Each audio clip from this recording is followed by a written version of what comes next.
Assalamualaikum warahmatullahi wabarakatuh. Perkenalkan, saya Rehan Maulana Putra dengan NIM 230320036. Di sini saya akan menjelaskan mengenai ISO. ISO sendiri memiliki kepanjangan yaitu Internal Organization for Standardization. ISO merupakan sebuah organisasi internasional non-pemerintah yang berperan sebagai badan pembuat standar global atau Worldwide Federation of National Standard Bodies. Didirikan pada 23 Februari 1947 di Jenewa, Swiss. ISO lahir dari kebutuhan dunia pasca Perang Dunia Kedua untuk menyatukan sistem dan prosedur industri lintas antar negara agar tercipta keseragaman, efisiensi, dan kepercayaan dalam perdagangan internasional. Organisasi ini saat ini beranggotakan lebih dari 160 negara, termasuk Indonesia, yang diwakili oleh Badan Standarisasi Nasional atau BSN. Setiap negara memiliki hak untuk berkontribusi dalam pengembangan standar melalui perwakilan nasional mereka.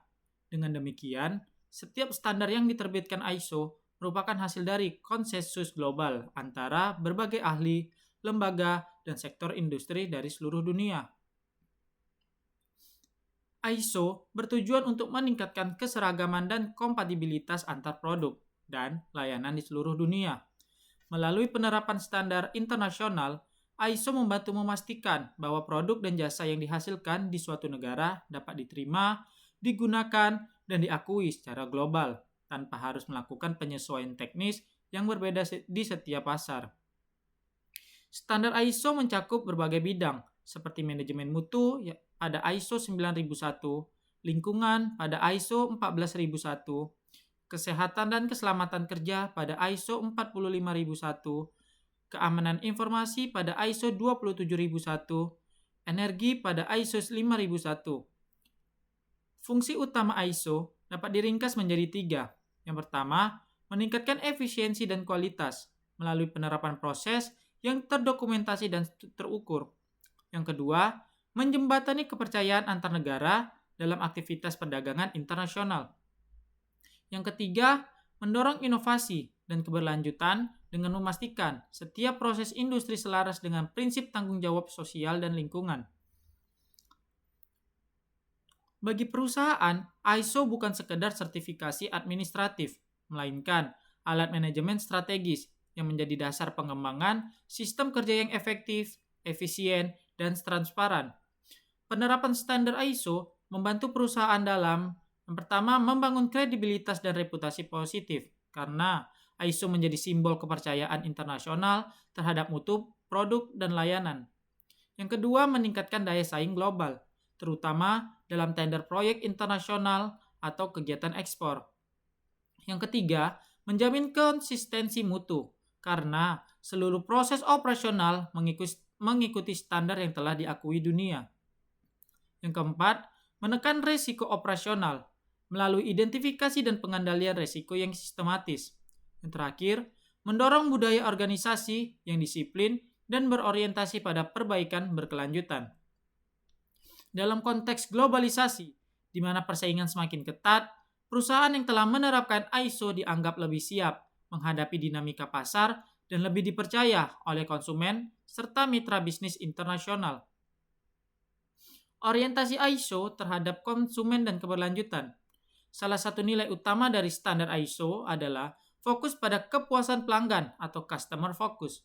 ISO menempatkan pelanggan sebagai pusat perhatian dalam seluruh proses bisnis. Setiap organisasi yang menerapkan ISO diharapkan mampu memahami kebutuhan dan harapan pelanggan, menyediakan produk atau layanan yang memenuhi atau melampaui ekspektasi, dan berkomitmen pada perbaikan berkelanjutan. Selain itu, ISO juga mendukung konsep keberlanjutan dengan mengintegrasikan aspek lingkungan, sosial, dan ekonomi dalam proses bisnis. Artinya, standar ISO tidak hanya mengejar efisiensi jangka pendek, tetapi juga tanggung jawab jangka panjang terhadap masyarakat dan lingkungan. Jadi, secara keseluruhan, ISO merupakan fondasi bagi terciptanya sistem industri dan perdagangan internasional yang berkualitas, transparan, dan berdaya saing tinggi. Penerapan standar ISO memberikan jaminan mutu, keamanan, efisiensi, dan konsistensi bagi setiap produk dan layanan yang beredar di pasar global. Dengan ISO, perusahaan tidak hanya menunjukkan kepatuhan terhadap standar internasional, tetapi juga menegaskan komitmen terhadap kepercayaan konsumen, inovasi berkelanjutan, dan pembangunan ekonomi yang beretika serta berkelanjutan. Penerapan ISO bukan sekadar tindakan administratif untuk mendapatkan sertifikat, melainkan merupakan komitmen strategis organisasi terhadap kualitas, efisiensi, dan kepercayaan global. Dalam konteks modern, ISO berfungsi sebagai rangka konseptual manajemen yang memastikan seluruh aktivitas organisasi, mulai dari perencanaan, pelaksanaan, hingga evaluasi, berjalan secara terukur, terdokumentasi, dan berorientasi pada peningkatan berkelanjutan.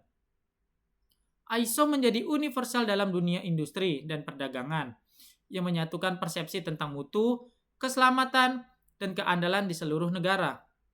Dengan demikian, penerapan ISO tidak hanya memberikan manfaat teknis, tapi juga membentuk karakter dan budaya organisasi yang unggul, disiplin, serta berdaya saing tinggi. Tujuan pertama yaitu meningkatkan kredibilitas, reputasi, dan kepercayaan global. Salah satu tujuan fundamental penerapan ISO adalah untuk membangun kepercayaan publik terhadap perusahaan. Di era keterbukaan, informasi dan globalisasi, pelanggan, mitra bisnis, maupun investor sangat selektif dalam memilih perusahaan yang terbukti memiliki sistem manajemen berkualitas. Sertifikasi ISO menjadi bukti objektif bahwa organisasi telah memenuhi standar mutu internasional dan memiliki komitmen terhadap transparansi dan akuntabilitas.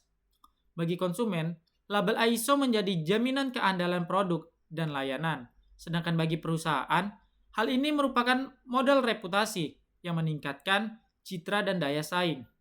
Dalam konteks bisnis internasional, perusahaan bersertifikat ISO sering dianggap lebih kredibel, lebih profesional, dan lebih layak untuk menjalin kemitraan jangka panjang.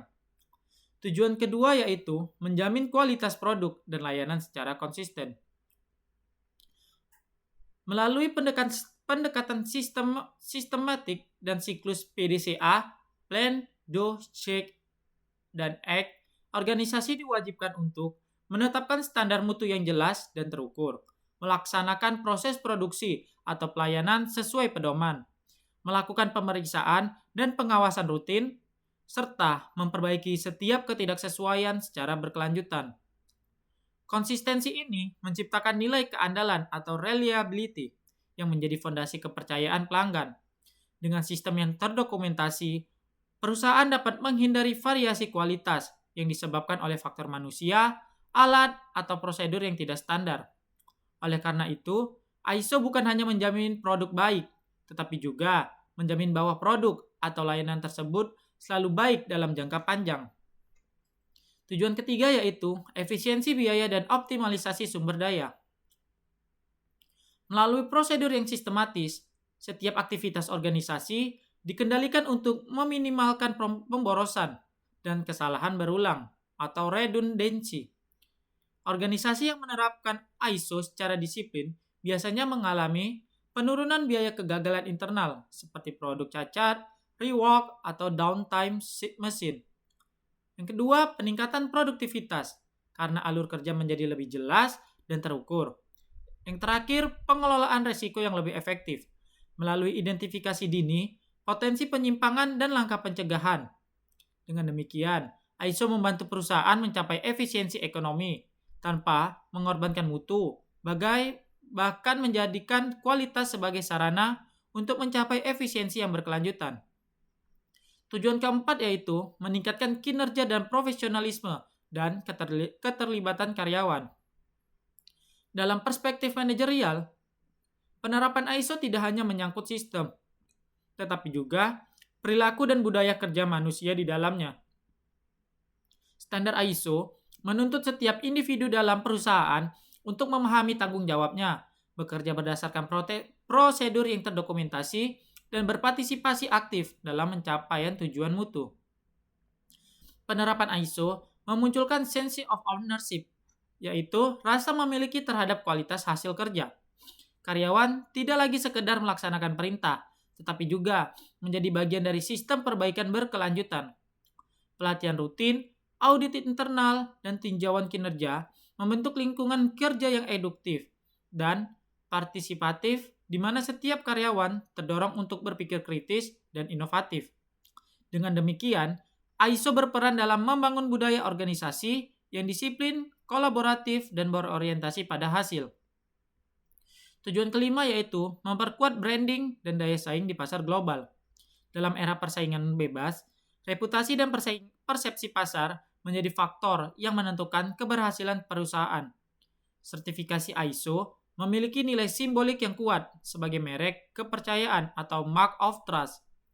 Perusahaan yang bersertifikat ISO dipandang memiliki sistem manajemen yang transparan, tangguh, dan sesuai standar internasional, sehingga lebih mudah diterima dalam rantai pasok global atau global supply chain. Dalam perspektif pemasaran, sertifikasi ISO bukan sekedar nilai tambah, melainkan strategi diferensiasi yang membedakan perusahaan dari kompetitornya. Keberadaan ISO pada label produk, dokumen ekspor, atau profil perusahaan menjadi bukti konkret komitmen terhadap mutu, yang pada akhirnya meningkatkan daya saing, loyalitas pelanggan, dan posisi tawar di pasar internasional. Tujuan keenam yaitu memfasilitasi perdagangan dan kolaborasi internasional. Dalam perdagangan global, perbedaan spesifikasi produk, prosedur, dan terminologi teknis dapat menimbulkan hambatan ekspor-impor. Dengan adanya standar ISO, hambatan ini diminimalkan karena setiap negara mengacu pada kerangka mutu yang sama. Produk yang telah memenuhi standar ISO di satu negara biasanya diakui secara otomatis di negara lain, sehingga proses ekspor menjadi lebih mudah, persyaratan tender internasional lebih cepat dipenuhi, dan peluang kerja sama lintas negara meningkat. Dengan demikian, ISO berperan penting dalam membangun integrasi ekonomi global dan memperkuat posisi perusahaan lokal di pasar internasional. Tujuan ketujuh yaitu mendorong budaya perbaikan berkelanjutan. Prinsip perbaikan berkelanjutan merupakan inti dari seluruh sistem ISO. Perusahaan tidak hanya dituntut untuk memenuhi standar, tetapi juga untuk terus-menerus mengembangkan diri melampaui standar tersebut. Melalui audit internal, analisis data, tinjauan manajemen, dan umpan balik pelanggan, organisasi memperoleh insight untuk melakukan inovasi. Proses ini menciptakan siklus peningkatan mutu yang tidak pernah berhenti, menjadikan perusahaan lebih adaptif terhadap perubahan teknologi, pasar, dan kebijakan pemerintah. ISO dengan demikian bukanlah titik akhir, melainkan perjalanan panjang menuju kesempurnaan manajemen mutu. Tujuan terakhir yaitu landasan bagi keberlanjutan organisasi atau sustainability and corporate resilience. Dalam konteks ekonomi modern, keberlanjutan organisasi tidak hanya diukur dari keuntungan finansial, tetapi juga dari kemampuan beradaptasi, tanggung jawab sosial, dan kepedulian lingkungan. Standar ISO terutama dalam seri 9000, 14000, dan 45000 menanamkan nilai keberlanjutan melalui sistem pengelolaan risiko, keselamatan kerja, dan lingkungan yang bertanggung jawab. Perusahaan yang menerapkan ISO membangun resiliensi korporasi, yaitu kemampuan bertahan dan tumbuh meskipun menghadapi tekanan ekonomi, teknologi, atau sosial. Dengan kata lain, ISO adalah fondasi bagi organisasi yang ingin tumbuh secara berkelanjutan, beretika, dan berdaya tahan tinggi. Jadi secara keseluruhan, penerapan ISO memberikan manfaat multidimensi, yaitu teknis, manajerial, sosial, dan strategis. Dari segi teknis, ISO menjamin konsistensi dan efisiensi proses. Dari segi manajerial, ISO memperkuat kepemimpinan dan budaya organisasi. Dari segi sosial, ISO meningkatkan kepercayaan publik dan tanggung jawab terhadap pelanggan serta lingkungan. Dan dari segi strategis, ISO menjadi kunci keunggulan kompetitif dalam ekonomi global yang dinamis. Dengan demikian, ISO bukan hanya sekadar standar, tetapi juga filosofi manajemen modern, yaitu sebuah pendekatan komprehensif yang menggabungkan mutu, efisiensi, integritas, dan keberlanjutan dalam satu sistem yang saling terhubung. ISO 9001 merupakan standar internasional yang mengatur sistem manajemen mutu atau Quality Management System. Diterbitkan oleh International Organization for Standardization. Standar ini menjadi kerangka global bagi organisasi dalam merancang, mengimplementasikan, dan mengevaluasi sistem manajemen yang menjamin kualitas produk maupun layanan secara konsisten dan berkelanjutan.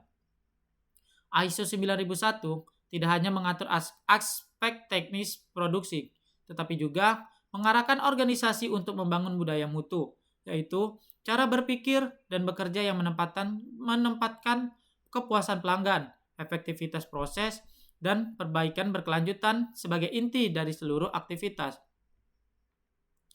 Pada edisi terbarunya, ISO 9001 pada tahun 2015 menandai perubahan paradigma manajemen mutu modern. Standar ini memperluas pendekatan tradisional menuju konsep yang lebih adaptif dengan menambahkan dua pilar penting, yaitu pendekatan berbasis resiko atau risk-based thinking, agar organisasi mampu mengidentifikasi potensi gangguan sebelum menjadi masalah nyata.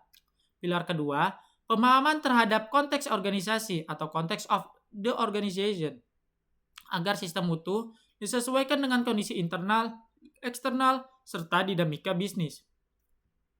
Dengan demikian, ISO 9001 bukan hanya sistem pengendalian kualitas, melainkan juga alat strategis untuk menjaga daya saing dan keberlanjutan perusahaan di tengah perubahan lingkungan global yang cepat. Tujuan penerapan ISO 9001 bukan semata-mata untuk mendapatkan sertifikat, melainkan untuk menjamin bahwa setiap produk dan layanan memenuhi standar yang diakui secara internasional, menumbuhkan kepuasan pelanggan melalui kualitas yang stabil, transparansi proses, dan tanggapan cepat terhadap keluhan. Meningkatkan efisiensi dan efektivitas organisasi dengan menghilangkan pemborosan, serta mendorong perbaikan berkelanjutan. Membangun sistem manajemen berbasis bukti atau evidence-based management, sehingga keputusan strategis lebih akurat dan objektif. Dan memperkuat daya saing global melalui kredibilitas dan reputasi yang tinggi. Dengan kata lain, ISO 9001 berorientasi pada integrasi antara mutu, manajemen, dan strategi bisnis. Sehingga hasilnya bukan hanya peningkatan produk, tapi juga keunggulan organisasi secara menyeluruh.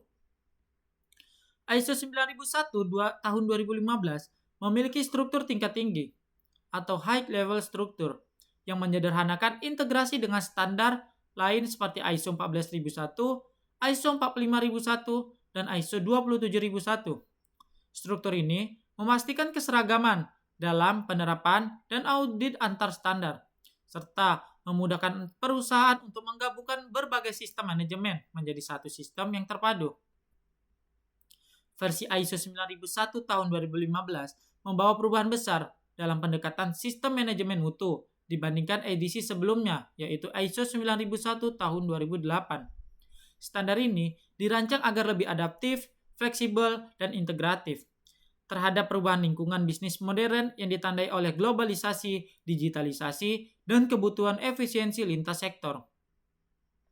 Untuk mencapai hal itu, ISO 9001 tahun 2015 menggunakan format high level structure, sebuah kerangka universal yang kini menjadi dasar bagi semua standar ISO modern, termasuk ISO 14001, 45001, dan 27001, dan lain-lain. Dengan HLS, seluruh sistem manajemen ISO memiliki struktur, istilah, dan format klausul yang seragam, sehingga memudahkan organisasi untuk mengintegrasikan beberapa sistem manajemen sekaligus, misalnya sistem mutu, lingkungan, dan ketiga. HLS juga menekankan pendekatan berbasis resiko dan pemahaman konteks organisasi, agar sistem mutu tidak hanya memenuhi persyaratan administratif, tetapi juga mendukung arah strategis organisasi. Standar ini terdiri dari 10 klausul utama, dengan klausul 4 hingga 10 menjadi inti sistem manajemen mutu atau SMM. Klausul 1-3 bersifat pengantar, sedangkan klausul 4-10 adalah persyaratan wajib yang harus diterapkan dan diaudit oleh lembaga sertifikasi. Klausul pertama yaitu ruang lingkup atau scope. Bagian ini menjelaskan cakupan penerapan sistem manajemen mutu dalam organisasi. Tujuannya adalah memastikan ISO 9001 dapat diterapkan pada semua jenis organisasi, baik manufaktur, jasa, pendidikan, pemerintah maupun sektor publik. Makna inti dari klausul ini yaitu mutu bersifat universal. Setiap perusahaan apapun bentuknya dapat dan harus dikelola secara berkualitas. Dengan implementasinya, menentukan jenis produk atau layanan yang dicakup dalam sistem mutu, menjelaskan batasan kegiatan yang masuk dalam lingkup ISO 9001, dan mendefinisikan wilayah, unit, atau fungsi yang diaudit dalam sertifikasi. Klausul kedua yaitu referensi normatif atau normative reference. Bagian ini berisi dokumen acuan resmi yang menjadi dasar penerapan ISO 9001. Biasanya mengacu pada ISO 9000 tahun 2015 yang berisi definisi dan prinsip dasar manajemen mutu. Standar ini tidak berdiri sendiri tetapi merupakan bagian dari ekosistem pengetahuan mutu global. Dengan cara implementasinya yaitu organisasi perlu memahami istilah dan prinsip dasar dari ISO 9000 agar interpretasi ISO 9001 tidak keliru dan menjadikan referentif normatif sebagai pedoman dalam pelatihan dan audit internal. Klausul ketiga yaitu istilah dan definisi atau terms and definition. Bagian ini menjelaskan terminologi kunci yang digunakan dalam ISO 9001 seperti proses, pelanggan, produk, risiko, peluang, konsistensi, tindakan korektif, dan sebagainya. Bahasa mutu harus dipahami secara seragam oleh semua pihak agar tidak ada kesalahpahaman antara auditor, manajemen, dan karyawan. Dengan mengimplementasinya yaitu melakukan sosialisasi istilah-istilah penting ISO di seluruh level perusahaan dan membuat kamus mutu internal atau quality glossary untuk membantu pemahaman karyawan baru. Klausul 4 yaitu konteks organisasi atau context of the organization. Ini adalah fondasi strategis dari ISO 9001 tahun 2015. Organisasi wajib memahami siapa dirinya, di mana posisinya, dan faktor apa yang mempengaruhi pencapaian tujuannya. Analisis konteks melibatkan dua aspek. Yang pertama, faktor internal seperti budaya organisasi, struktur, sumber daya manusia, teknologi, dan sumber daya. Faktor eksternal yaitu seperti kondisi pasar, ekonomi, sosial, regulasi, kompetitor, dan perubahan lingkungan. Selain itu, organisasi juga harus mengidentifikasi pihak berkepentingan atau interest parties seperti pelanggan, pemerintah, pemasok, dan masyarakat beserta kebutuhan dan harapan mereka.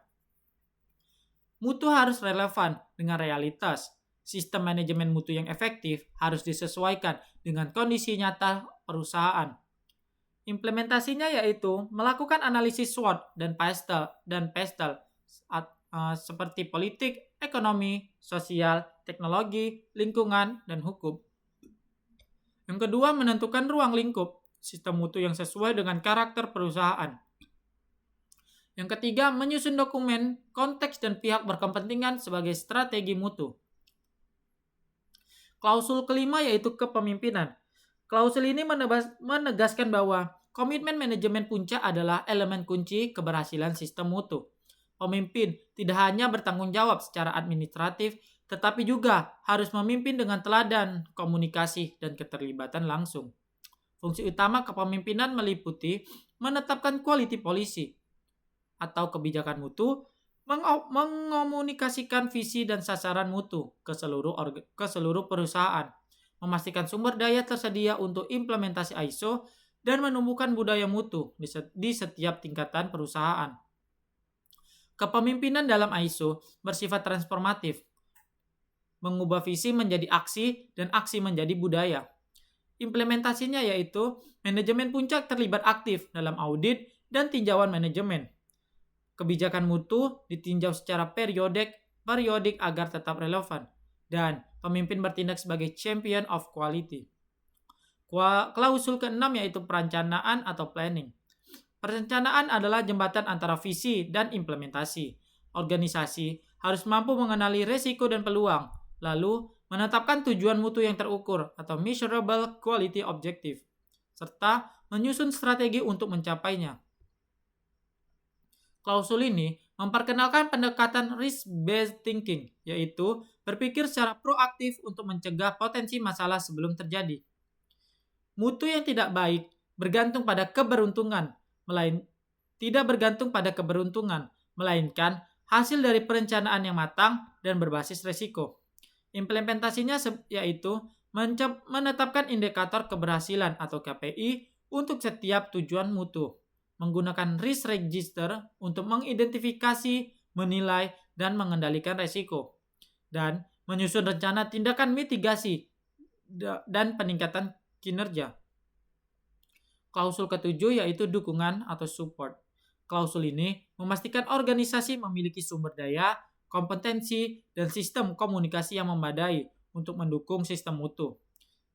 Klausul ini mencakup sumber daya manusia seperti pelatihan, kompetensi, motivasi, infrastruktur dan lingkungan kerja, pengetahuan organisasi, komunikasi internal dan eksternal, dan dokumentasi dan pengendalian informasi. Tanpa dukungan sumber daya yang memadai, sistem mutu hanyalah teori di atas kertas. Implementasinya, yang pertama melakukan Training Need Analysis atau TNA dan evaluasi efektivitas pelatihan. Yang kedua, menyediakan fasilitas, teknologi, dan dokumentasi digital atau paperless system. Yang ketiga, menetapkan mekanisme kontrol, dokumen dan rekaman mutu atau dokumen kontrol. Klausul 8 yaitu operasi. Klausul ini adalah inti teknis dari penerapan ISO 9001, berisi panduan tentang bagaimana perusahaan merencanakan, melaksanakan, dan mengendalikan seluruh proses operasional yang berpengaruh terhadap mutu produk atau layanan. Langkah-langkah operasional mencakup perencanaan dan pengendalian operasi, 2. Penentuan persyaratan produk atau jasa, seperti kontrak dan spesifikasi pelanggan. Yang ketiga, desain dan pengembangan produk. Yang keempat, pengendalian pemasok dan proses eksternal. Yang kelima, produksi dan pelayanan. Keenam, penanganan produk tidak sesuai atau non-conformity control. Maknanya yaitu, operasi yang baik adalah hasil keseimbangan antara prosedur, disiplin, dan inovasi. Cara implementasinya yaitu membuat peta proses produksi atau layanan dari awal hingga akhir.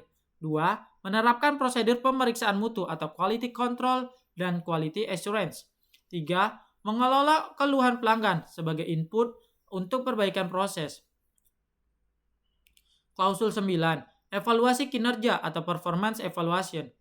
Bagian ini menuntut organisasi untuk memantau, mengukur, menganalisis, dan mengevaluasi kinerja sistem mutu. Tujuannya adalah memastikan setiap sistem tetap efektif dan relevan dengan kebutuhan perusahaan.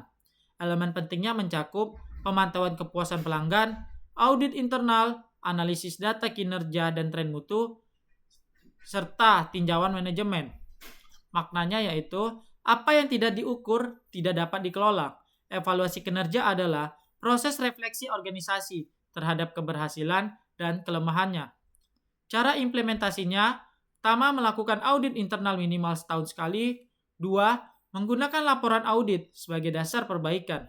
3. Mengadakan tinjauan manajemen untuk meninjau capaian sasaran mutu dan menetapkan kebijakan baru. Klausul 10. Peningkatan atau improvement. Klausul terakhir menegaskan prinsip continuous improvement. Organisasi harus berkomitmen untuk selalu memperbaiki efektivitas sistem mutu dan kinerjanya, baik melalui tindakan korektif, inovasi, maupun transformasi digital. Dengan makna yaitu, mutu bukan hasil akhir, tetapi perjalanan yang tidak pernah berhenti. Cara implementasinya, pertama melakukan analisis akar masalah atau root cause analysis terhadap ketidaksesuaian. 2. Menetapkan tindakan korektif dan pencegahan atau CAPA. 3. Menerapkan budaya Kaizen, yaitu peningkatan kecil namun konsisten setiap hari. Ke-10 klausul ini tidak berdiri sendiri, tetapi saling berinteraksi dalam satu siklus hidup mutu. Klausul 4-10 mengikuti alur logika PDCA, Plan, Do, Check, Act. Yang plan yaitu pada klausul 456 dengan tujuan menetapkan arah, kebijakan, dan perencanaan strategis mutu. Yang do pada klausul 7 dan 8 dengan tujuan mengimplementasi sumber daya dan operasi yang dikendalikan. Cek pada klausul 9 dengan tujuan mengevaluasi efektivitas sistem dan hasil kinerja. 8 pada klausul 10 dengan tujuan melakukan perbaikan berkelanjutan dan inovasi mutu. Dengan mengikuti siklus ini, ISO 9001 membentuk sistem manajemen yang adaptif, terukur, dan berorientasi pada hasil. Struktur ISO 9001 tahun 2015 bukan sekedar daftar klausul, tetapi peta jalan menuju manajemen mutu yang berkesinambungan. Setiap klausul mewakili fase penting dalam perjalanan organisasi. Dengan mengenali dirinya, menetapkan arah, mengelola proses, mengevaluasi hasil, dan memperbaiki diri secara terus-menerus. Dengan memahami struktur ini secara filosofis dan aplikatif, organisasi akan mampu menjadikan ISO 9001 bukan sekadar sertifikasi formal, tapi alat transformasi manajemen yang menciptakan keunggulan dan keberlanjutan jangka panjang. Standar ISO 9001 tahun 2015 dibangun di atas 7 prinsip utama manajemen mutu yang menjadi dasar filosofi konseptual dan operasional dari seluruh sistemnya. Ketujuh prinsip ini tidak hanya bersifat normatif, tetapi merupakan kerangka berpikir atau mindset framework yang membentuk budaya organisasi berkualitas. Masing-masing prinsip saling melengkapi dan tidak dapat dipisahkan. Ibaratnya, 7 pilar yang menopang bangunan mutu secara utuh. Prinsip pertama yaitu fokus pada pelanggan. Prinsip pertama ini menegaskan bahwa pelanggan adalah pusat dari seluruh aktivitas organisasi. Tanpa pelanggan yang puas tidak dapat keberlanjutan bisnis. Oleh karena itu, perusahaan harus memahami kebutuhan pelanggan saat ini, memperbaiki kebutuhan masa depan, serta berkomitmen untuk memenuhi dan bahkan melampaui ekspektasi mereka. Makna filosofisnya, fokus pelanggan bukan hanya tentang menjual produk, melainkan membangun hubungan emosional dan kepercayaan jangka panjang. Perusahaan yang berorientasi pada pelanggan akan melibatkan kepuasan sebagai investasi strategis, bukan biaya operasionalnya. Penerapan praktisnya yaitu pertama, melakukan survei kepuasan pelanggan secara berkala. 2. Menangani keluhan pelanggan secara tepat, sopan, dan sistematis. 3. Menggunakan data pelanggan untuk inovasi produk. 4. Mengukur voice of customer atau suara pelanggan sebagai indikator utama mutu. Dampak terhadap perusahaan yaitu pelanggan yang puas menciptakan loyalitas, memperluas reputasi, dan memperkuat posisi perusahaan di pasar global. Prinsip kedua ada kepemimpinan atau leadership. Kepemimpinan dalam konteks ISO bukan hanya tentang posisi jabatan, melainkan tentang kemampuan mempengaruhi, menginspirasi, dan memberikan arah yang jelas. Pemimpin harus menciptakan visi mutu yang kuat, mengomunikasinya secara efektif, serta menjadi teladan dalam integritas, disiplin, dan tanggung jawab. Makna filosofisnya, mutu dimulai dari puncak. Jika pemimpin tidak berkomitmen terhadap kualitas, sistem mutu tidak akan pernah berjalan efektif. Kepemimpinan yang sejati adalah kepemimpin partisipatif dan transformasional yang memberdayakan, bukan sekadar pemerintah. Penerapan praktisnya yang pertama, menetapkan quality policy dan quality objektif yang jelas dan terukur. 2. Memberi penghargaan bagi karyawan berprestasi dalam menjaga mutu. 3. Melibatkan diri langsung dalam tinjauan manajemen dan evaluasi kinerja. 4. Menjadi role model dalam perilaku kinerja yang berintegritas dan konsisten. Dampak terhadap perusahaan, kepemimpinan yang kuat menciptakan budaya kerja yang solid, komunikasi yang terbuka, dan komitmen mutu yang menyeluruh. Prinsip ketiga, keterlibatan orang atau engagement of people. Sumber daya manusia adalah jantung dari sistem mutu. ISO 9001 mengajarkan bahwa setiap orang dalam perusahaan memiliki peran penting dalam pencapaian mutu, mulai dari karyawan terendah hingga pimpinan tertinggi. Makna filosofisnya, mutu bukan hasil mesin, tetapi hasil kolaborasi manusia.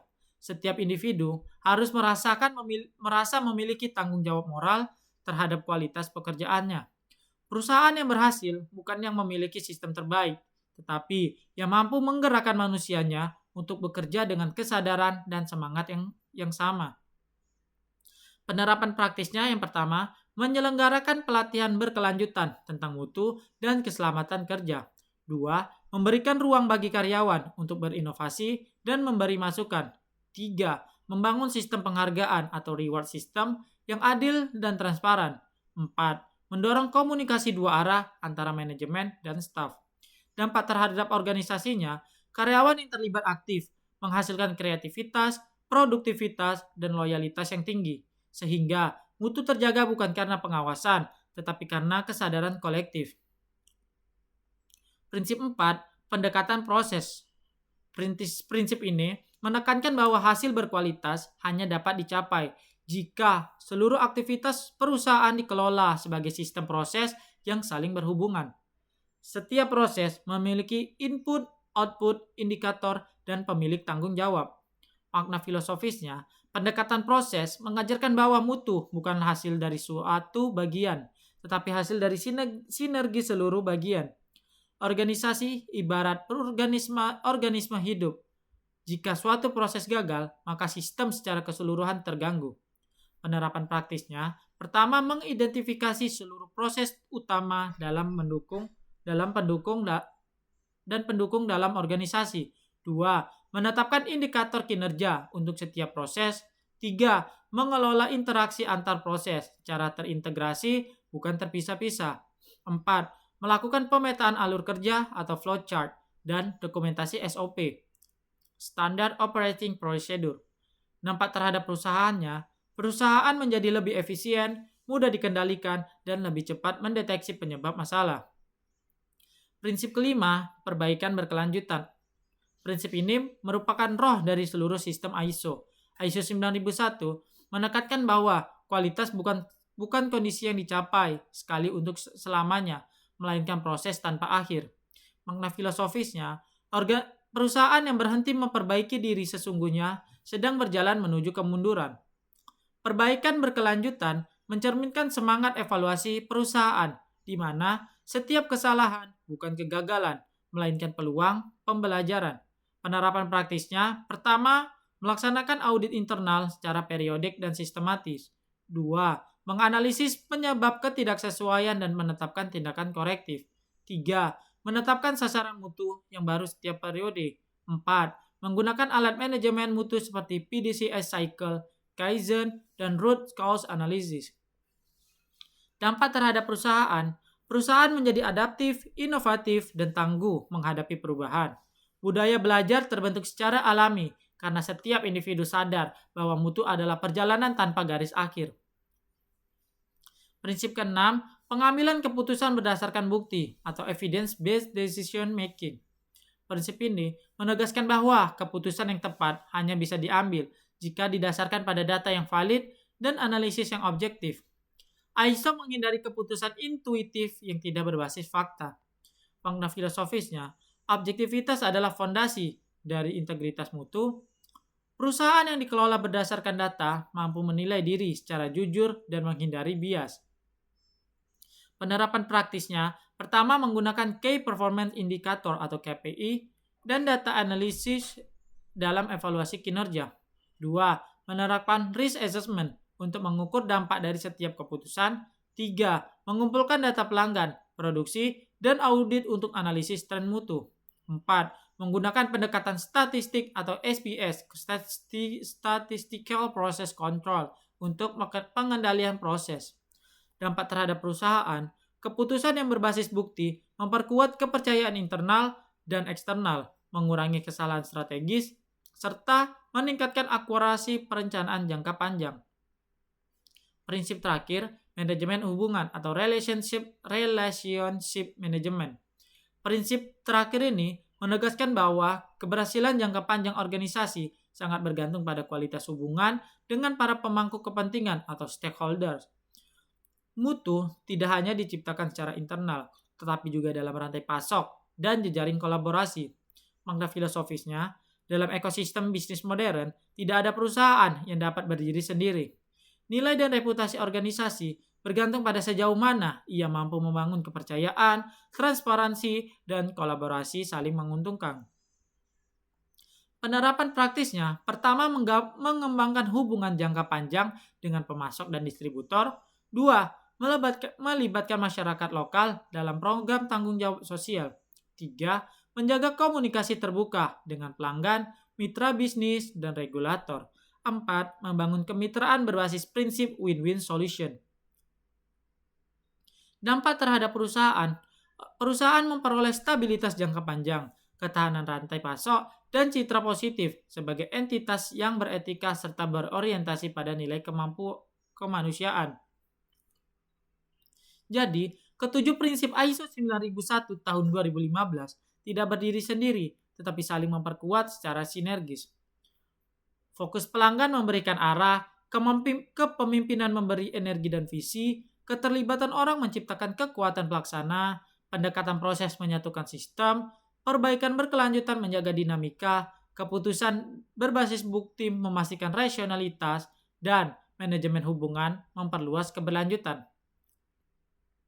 Jika seluruh prinsip ini diintegrasikan dengan baik, perusahaan akan memiliki sistem manajemen mutu yang hidup, adaptif, dan berjiwa manusia. Mutu tidak lagi menjadi beban administratif, tetapi menjadi DNA perusahaan, bagian dari identitas, perilaku, dan cara berpikir setiap individu di dalamnya. Adapun langkah-langkah implementasi ISO 9001 dan dampak strategisnya terhadap dunia usaha. Di sini menjelaskan tahapan komprehensif penerapan sistem manajemen mutu ISO 9001 sekaligus menerapkan implikasi strategisnya bagi perusahaan modern, baik dari sisi manajerial, ekonomi, sosial, maupun global. Penerapan ISO 9001 bukanlah sekedar kegiatan administratif untuk memperoleh sertifikat, tetapi sebuah proses transformasi organisasi. Transformasi ini menuntut perubahan mindset, perilaku, dan budaya kerja, agar seluruh sistem operasional berjalan secara terukur, konsisten, dan berorientasi mutu. Implementasi ISO 9001 dapat diartikan sebagai perjalanan perusahaan menuju kedewasaan manajemen.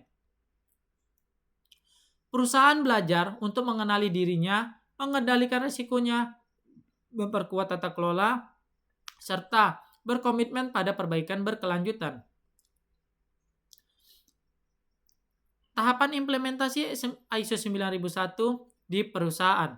Langkah pertama, komitmen manajemen puncak atau top management commitment. Segala penerapan ISO 9000 ISO berawal dari komitmen pimpinan tertinggi. Tanpa dukungan manajemen puncak, penerapan ISO hanya akan menjadi formalitas tanpa keberlanjutan. Pimpinan harus berperan aktif dalam setiap tahapan implementasi, menjadi contoh, serta menanamkan nilai-nilai mutu kepada seluruh karyawan. Tindakan konkretnya, pertama menetapkan quality policy dan quality objective yang selaras dengan visi perusahaan. Dua, menyediakan anggaran, waktu, dan sumber daya yang diperlukan. Tiga, mengomunikasikan pentingnya mutu dalam setiap forum internal. Empat, menunjuk manajemen representatif atau MR atau tim ISO untuk mengorganisasikan penerapan standar. Makna strategisnya, komitmen manajemen mencerminkan kepemimpinan transformasional yang memicu kesadaran kolektif tentang pentingnya kualitas dan keberlanjutan. Langkah kedua, analisis kesenjangan atau gap analysis. Langkah ini bertujuan untuk menilai sejauh mana kondisi perusahaan saat ini telah sesuai dengan persyaratan ISO 9001. Hasil analisis menjadi dasar untuk menentukan area yang perlu diperbaiki. Tindakan konkretnya, pertama membandingkan praktik kerja yang ada dengan klausul ISO 9001 tahun 2015. Dua, mengidentifikasi celah atau gap antara sistem aktual dan standar internasional. Tiga, menyusun laporan rekomendasi perbaikan untuk setiap area yang belum memenuhi syarat. Makna strategisnya, gap analysis adalah cermin kejujuran organisasi. Ia membantu perusahaan memahami realitas operasionalnya dan menata langkah secara realistis menuju perbaikan. Langkah ketiga, perencanaan implementasi atau planning stage. Tahapan ini merupakan tahap perumusan strategi dan struktur implementasi. Perusahaan menyusun rencana kerja, menetapkan jadwal, tanggung jawab, serta indikator keberhasilan.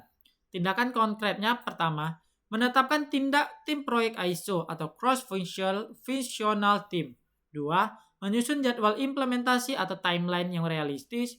Tiga, mengidentifikasi risiko penerapan dan strategi mitigasinya. 4. Menetapkan key performance indicator untuk mengukur kemajuan.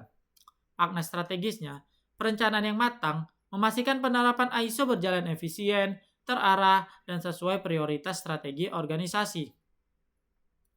Langkah keempat, penyusunan dan pengendalian dokumen atau documentation system. Dokumentasi merupakan tulang punggung dalam sistem manajemen mutu. Setiap aktivitas harus memiliki pedoman tertulis agar proses berjalan konsisten dan dapat diaudit. Tindakan konkretnya yang pertama, menyusun manual mutu atau quality manual, prosedur operasional standar atau SOP, instruksi kerja, dan formulir rekaman mutu. 2. Menetapkan sistem pengendalian dokumen atau dokumen control. 3. Menggunakan sistem digital atau ERP untuk mengelola dokumen secara efisien. Makna strategisnya, dokumentasi bukan beban birokrasi, tetapi instrumen akuntabilitas dan pembelajaran organisasi.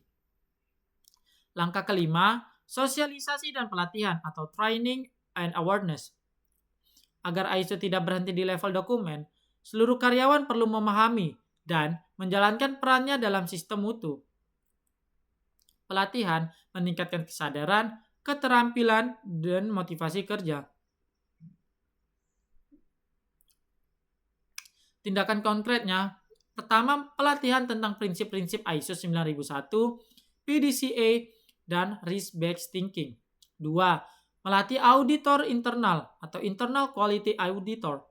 3. Menyelenggarakan workshop untuk memahami klausul dan implementasinya. Makna strategisnya, pelatihan menciptakan kapasitas organisasi yang berpengetahuan dan partisipatif, menjadikan mutu sebagai tanggung jawab kolektif. Langkah keenam, implementasi sistem atau sistem implementation.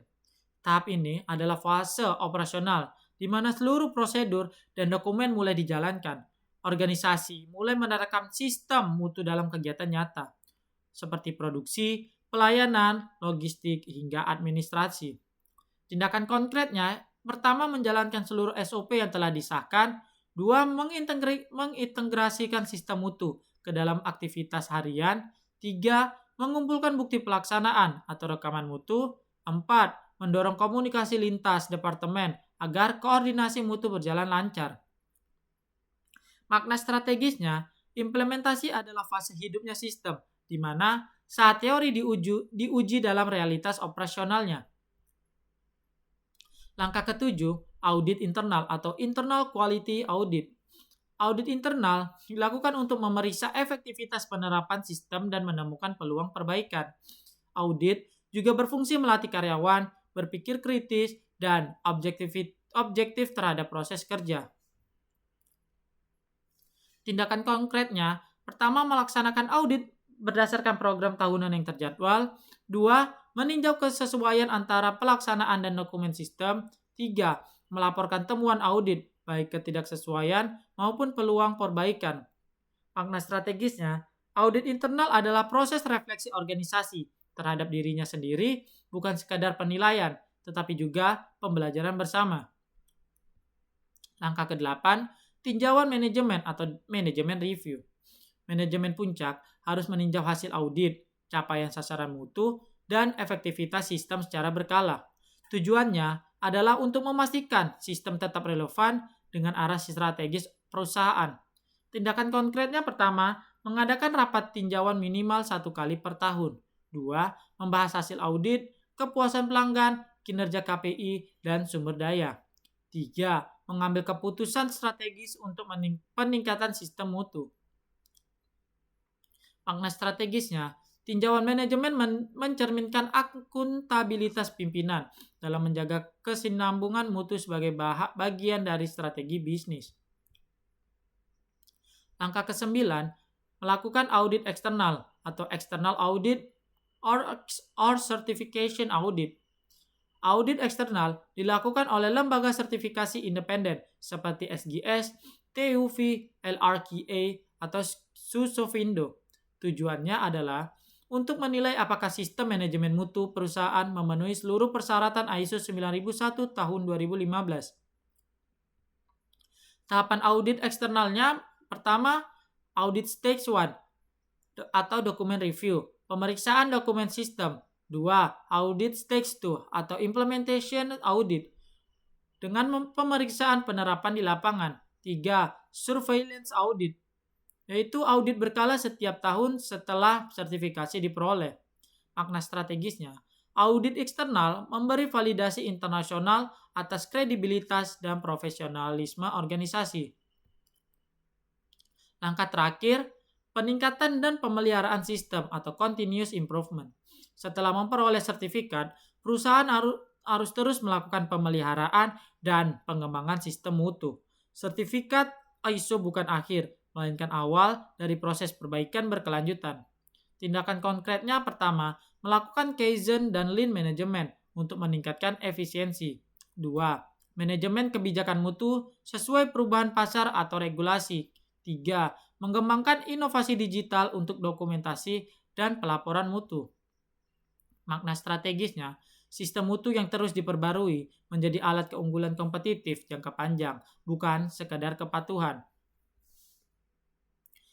Dampak strategis ISO 9001 terhadap dunia usaha memberikan dampak multidimensional bagi perusahaan dan lingkungan bisnisnya, baik dari sisi ekonomi, sosial, maupun reputasi. Dampak terhadap kinerja internal, pertama meningkatkan efisiensi operasional melalui proses yang terdokumentasi dan terkendali. 2. Mengurangi kesalahan, pemborosan, dan biaya kegagalan. 3. Meningkatkan kolaborasi lintas departemen melalui komunikasi struktur. 4. Membentuk budaya kerja disiplin, terukur, dan berorientasi hasil. Hasil empirisnya, banyak penelitian menunjukkan bahwa perusahaan yang menerapkan ISO 9001 mengalami kenaikan produktivitas 15 hingga 30% dan penurunan biaya cacat produk hingga 40%. Dampak terhadap sumber daya manusianya, pertama, karyawan lebih memahami peran dan tanggung jawabnya.